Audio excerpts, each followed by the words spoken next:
اذا استفتح الصلاۃ، جب نماز کی افتتاح کریں، جب نماز کی شروعات کریں اسٹارٹنگ میں اللہ اکبر، رفع الیدین کرنے کے بعد جو ہے تکبیر تحریمہ باندھیں، اور جب آپ رکوع کریں، وَإِذَا رَكَعَ، جب آپ رکوع کریں، کسی بھی نماز میں ہو، سنت نماز چل رہی ہے، جماعت کی نماز چل رہی ہے، نفل نماز چل رہی ہے، جب آپ رکوع کریں گے، یہاں پہ ہمارا اکثر و بیشتر لوگوں کا مسٹیک ہے، غلطی ہے کہ رکوع میں جانے کے ٹائم میں ہم رفع الیدین نہیں کرتے، جبکہ صحیح بخاری سے ہمارے نبی صلی اللہ علیہ وسلم سے ثابت ہے کہ ہمارے نبی رکوع میں جاتے ہوئے بھی رفع الیدین کرتے تھے، دونوں ہاتھوں کو اٹھاتے تھے، پھر رکوع سے اٹھتے وقت تو ہم کر لیتے ہیں، اس کا مسئلہ نہیں۔ اور چوتھی جگہ کیا ہے، 2 رکعت ختم ہونے کے بعد جب تیسری رکعت کے لیے اٹھیں گے اس وقت بھی ہمیں رفع الیدین کرنا ہے، تو یہ غلطی ہے میرے بھائیوں۔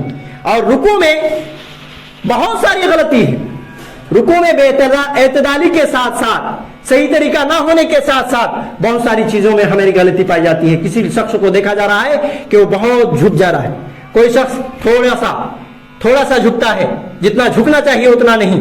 رکوع میں آپ کا پیٹھ اور سر جو ہے برابر ہونا چاہیے، اور اس بات کی آپ کو کوشش ہونی چاہیے کہ ہم اس طریقے سے رکوع کریں کہ ہمارا پیٹھ اور سر برابر ہو جائے، سر بہت نیچے بھی نہیں کرنا ہے، اوپر بھی نہیں کرنا ہے۔ رکوع میں ایک اور چیز کا خیال رکھنا ہے جو اکثر لوگوں سے غلطی ہوتی ہے کہ وہ جب گھٹنے کو پکڑنا ہے، گھٹنے کو اس طرح سے پکڑتے ہیں، یہ بھی غلطی ہے، بلکہ آپ کے جو انگلیاں ہیں وہ دوری میں ہونی چاہیے، اور مضبوطی سے اس گھٹنے کو پکڑیں گے، مضبوطی سے گھٹنے کو اس طریقے سے پکڑیں گے دونوں ہاتھوں سے۔ تیسری غلطی یہ ہے رکوع میں کہ بہت سارے لوگ یہ جو ہاتھ ہے پورا یہاں سے یہاں تک کا، یہ پورا اس طریقے سے جھکا دیتے ہیں رکوع میں جاتے وقت، وہ پورا سیدھا ہونا چاہیے۔ اور چوتھی غلطی یہ ہے کہ بہت اکثر لوگ اپنے پاؤں کو دیکھ رہے ہوتے ہیں رکوع میں، وہ بھی غلطی ہے، وہ غلطی کو بھی آپ سدھاریں۔ آپ کی سجدے کی جگہ پہ آپ کا جو ہے رخ ہونا چاہیے، آپ کی نظر ہونی چاہیے، آپ سجدے کی جگہ دیکھیں گے۔ اور یہ بات یاد رکھ لیں، پوری نماز تشہد میں جب آپ بیٹھیں گے، یہ انگلی اٹھانے والا جو 2 رکعت 4 رکعت میں بیٹھتے ہیں، تشہد میں آپ انگلی کی طرف آپ کی نگاہ ہوگی، نظر ہوگی، انگلی کو دیکھیں گے، باقی پوری نماز میں ہر وقت آپ کو سجدے کی جگہ دیکھنا ہے، اس بات کا خیال رکھیں۔ اب سجدے میں کچھ لوگ بہت ساری غلطیاں کرتے ہیں۔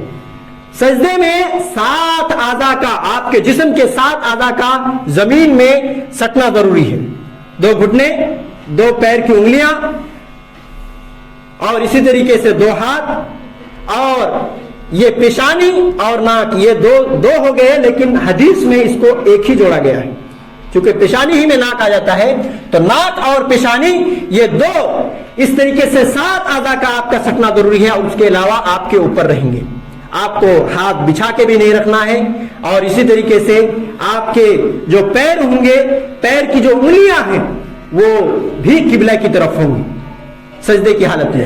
اور یہ چھوٹی چھوٹی بات ہے، کچھ لوگوں کو بیزار بھی ہو رہا ہوگا، لیکن یہ غلطیاں ہم میں سے ہی ہوتی ہیں، ہم ہی لوگوں کو ہوتی ہے، تو اس بات کا خیال رکھیں میرے بھائیوں۔ اور اسی طریقے سے ایک غلطی، بہت بڑی غلطی میں سمجھتا ہوں، یہ ہے کہ تشہد میں صرف اشہد ان لا الہ الا اللہ و اشہد ان محمد عبدہ ورسولہ، یہ بھی غلطی ہے، کیونکہ نبی صلی اللہ علیہ وسلم کے بارے میں آتا ہے، صحیح بخاری کی روایت ہے، وائل بن حجر، میں معذرت چاہتا ہوں آپ لوگوں کو کیونکہ ٹائم بھی ہو رہا ہے اور پار ہو گیا ہے، کہ شہادت کی انگلیاں آپ جب بھی تشہد میں جائیں، اتحیات سے آپ کی شروع ہو جانا چاہیے حرکتیں، یہی نبی صلی اللہ علیہ وسلم سے ثابت ہے۔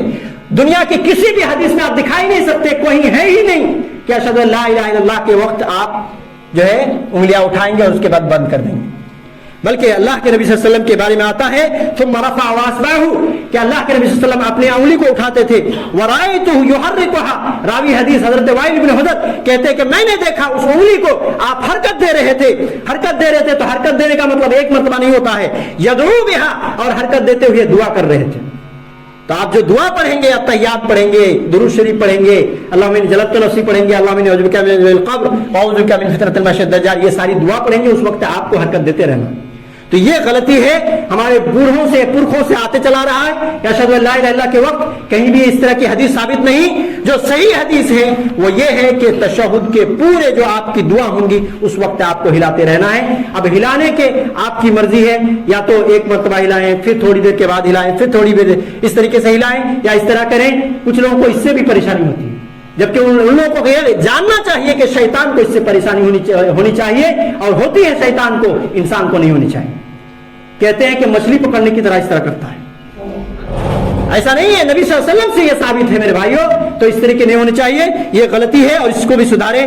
ایک دو اور مختصر بات یہ کہ موبائل کا جو ہے کھلا رکھنا بھی یہ بڑی غلطی ہے نماز کے اندر، کیونکہ آپ کے رنگ ٹون کبھی گانے کی شکل میں آتا ہے، کبھی میوزک کی شکل میں آتا ہے، اور نماز میں ایک آدمی کو نہیں پورے کو جو ہے ڈسٹرب کرتا ہے اور نماز میں خلل ڈالتا ہے۔ لہذا نماز کے آتے وقت آپ ضرور بضرور اس بات کا خیال رکھیں کہ آپ کا موبائل سائلنٹ ہو یا سوئچ آف ہو، اور اسی طریقے سے سلام پھیرنے کے بعد، نماز میں سلام پھیرنے کے بعد فوراً سے اپنی جگہ سے ہٹ جانا، یہ ایک ہماری خسارہ ہے، یہ بھی غلطی ہے میرے بھائی۔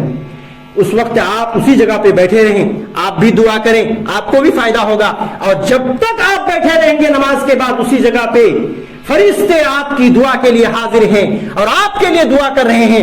کیا دعا دیں گے؟ اللہ کے نبی صلی اللہ علیہ وسلم کہتے ہیں، متفق علیہ روایت، یعنی صحیح بخاری صحیح مسلم، یہی روایت آخر میں بس یہیں سے ختم ہو جائے گا۔ صحیح بخاری صحیح مسلم کی روایت ہے، اللہ کے نبی صلی اللہ علیہ وسلم نے فرمایا، والملائکۃ یصلون علی احدکم ما دام فی مجلسہ فی الصلاۃ، کہ آدمی کے لیے جب وہ نماز ختم کر رہا ہوتا ہے اسی جگہ پہ جب تک وہ بیٹھا رہے گا فرشتے اس پر درود بھیجتے ہیں، یقولون کہتے ہیں، اللہم رحمہ، اللہم اغفر لہ، اے اللہ اس پر رحم کر، اے اللہ تم اس کی گناہوں کی بخشش کر، اللہم تب علیہ، اے اللہ تو اس کی توبہ کو قبول کر لے، ما لم یؤذ فیہ ما لم یحدث فیہ، جب تک وہ کسی کو اذیت نہیں دیتا، کسی کو پریشان نہیں کرتا، یا جب تک اس کی وضو نہیں ٹوٹتی تب تک فرشتے لگے رہتے ہیں اس بندے کے لیے دعا کرنے میں۔ لہذا یہ مسٹیک ہے، نماز کے بعد فوراً جو ہے اپنی جگہ سے پیچھے سرک جانا۔ تھوڑی سی صبر کر لیں، انشاءاللہ آپ کو بہت سارے نیکی اور ثواب ملنے والے ہیں۔ اللہ رب العالمین سے دعا ہے کہ ہم سب کو ان تمام باتوں کو خیال رکھنے اور اسی کے مطابق قرآن و سنت کے مطابق نماز پڑھنے کی توفیق دے۔ ہماری نمازوں میں جو کچھ غلطیاں ہیں ہم اس کو سنیں اور اچھی طریقے سے اپنی نماز کو درست کر لیں، اس بات کی اللہ رب العالمین توفیق دے۔ ہماری نمازوں کو اللہ رب العالمین قبول فرمائے، ہمارے اللہ رب العالمین ہمیں ان تمام چیزوں کو خیال رکھنے اور اس کے مطابق عمل کرنے کی توفیق دے۔ آمین۔ صلی اللہ علیہ محمد وعلی آلہ وصحبہ اجمعین ومن تبعهم بإحسان إلی یوم الدین۔